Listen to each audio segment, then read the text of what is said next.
usalama wa mali za watu na wafanyabiashara wenyewe wa eneo hili vinaendelea kuwa salama.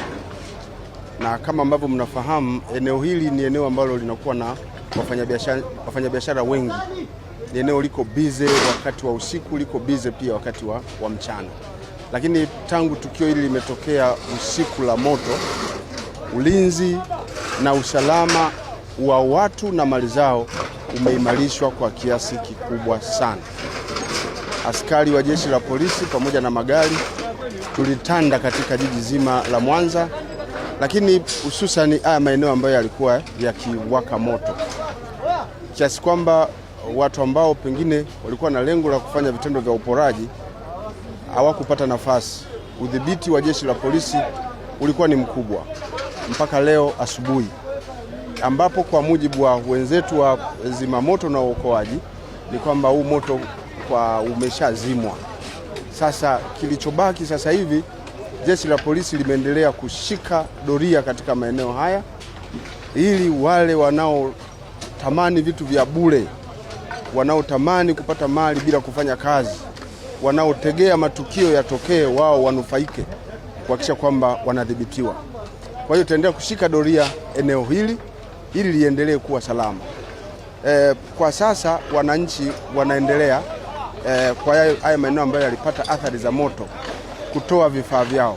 Kwa hiyo wanapotoa vifaa wanasimamiwa na jeshi la polisi, vifaa ambavyo kimsingi vimepata uharibifu mkubwa. Kwa hiyo wanatoa takataka tu ndani, lakini hizo takataka tutasimamia ili wenzetu wanaohusika na kufanya usafi wapeleke hivyo vitu katika maeneo ya kuhifadhi kama sehemu ya takataka. Lakini yale maduka ambayo wafanyabiashara hayakupata athari za moto, hayo tunaendelea kusimamia ili watu waendelee kufanya biashara zao kama kawaida. Na tunawaomba wafanyabiashara wote walioko hapa haya maeneo ambayo yako karibu wafungue maduka yao, shughuli nyingine ziendelee, kwa sababu ulinzi wa jeshi la polisi umeimarishwa na hakuna mtu yote ambaye ataweza kutumia nafasi hii kufanya matukio ya kihalifu. Tumekuwa tukiongea jambo la ulinzi sehemu za biashara, ni jambo la muhimu sana. Ni lazima ulinzi uwepo kwenye sehemu yako unayojipatia kipato, sehemu yako ya biashara, duka lako. Jana usiku tulipata kazi kubwa sana. Kama unavyoona hapa, maduka ni mengi, kuhakikisha kwamba tunaweka usalama katika maeneo haya. Fanya biashara wamezoea, anaondoka jioni anakwenda kulala nyumbani kwake, anaacha duka lake halina usimamizi, halina ulinzi wa aina yoyote. Hata hivyo, jeshi la polisi, askari wamefanya kazi kubwa. Bila shaka mmejionea walivyokuwa wametanda kila sehemu. Lakini kukumbusha pia waendelee kuchukua tahadhari za moto.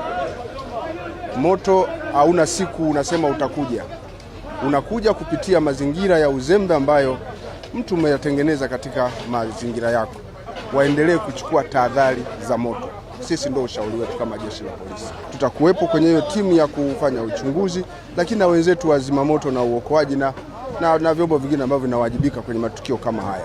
Kwa hiyo bado tuko kwenye uchunguzi wa kujua kimsingi nini chanzo cha moto, lakini pia kujua athari zilizojitokeza kwa mali.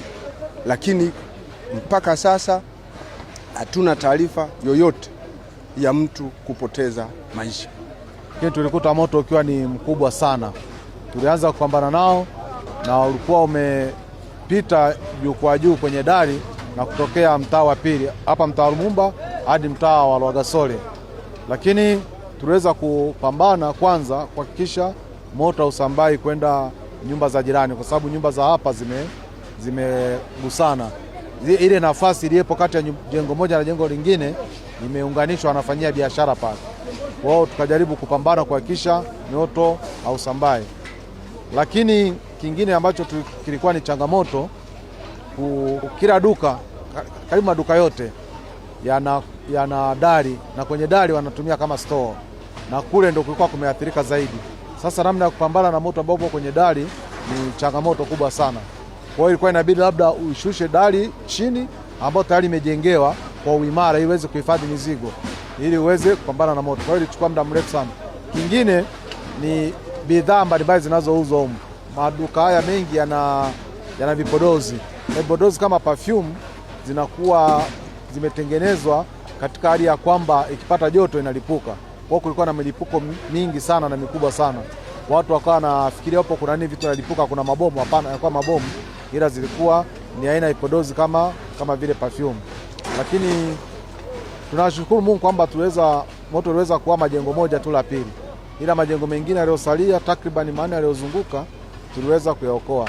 Ukiangalia majengo mawili yalikuwa na maduka kama 77 kwa ujumla wake, lakini yaliyoteketea ni maduka 54. Kwa hiyo maduka takriban 23 hivi yameweza kuokolewa, lakini mengine yameteketea kabisa, lakini mengine yameteketea kwa kiasi kwamba waliweza kuokoa mali zao. Tunashukuru jeshi la polisi kwa sababu ilikuwa ni usiku na watu wenye nia mbaya pia wapo ambao ni vibaka, lakini wanaweza kudhibitiwa.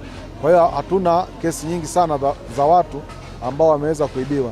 Wachache ambao wanalalamika ni wale ambao walitoa mali zao ili zisiungue wakaweka nje. Wale walikuwa wanawalindia ndo wanasema wamechomoa baadhi ya vitu, lakini kwa huko ndani wakati wa uokoaji hali ilikuwa ni salama kabisa. Kwa ushirikiano ulikuwa ni mkubwa sana, na tunamshukuru Mungu hatujawahi kupata madhara yoyote ya kibinadamu. Hakuna majeruhi wala kifo kwenye tukio hili. Majeruhi ni yale machache, mtu amekatwa na bati kidogo na chupa na kadhalika, lakini wapambanaji wetu ambao ni askari na wananchi wote tumetoka salama kwenye tukio hili. Huu moto umedumu takriban masaa 14. Tumeanza saa 1 jioni kama nilivyowaambia mpaka karibu saa 4 za asubuhi. Kwa hiyo timu yetu ilikuwa inaendelea na uchunguzi.